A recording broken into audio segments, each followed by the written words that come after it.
रस्त्याच्या साईडला झोपलेला हा सिंह. आपण पिंजऱ्यात आहोत आणि बाहेर प्राणी ओपन फिरतायत. अरे बापरे, व्हाईट टायगर.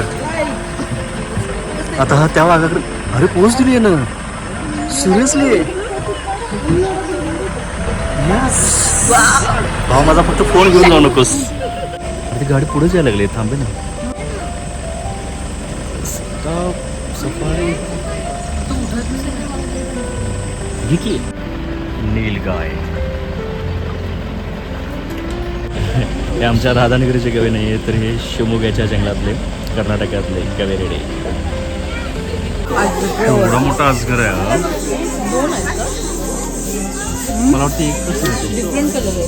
जंगलामध्ये फिरून आल्यानंतर इथं असणारा हा झू पार्क, या ठिकाणी आपल्याला शेकडो पक्षी आणि प्राणी केजमध्ये जे ठेवलेले आहेत ते पाहायला मिळतात.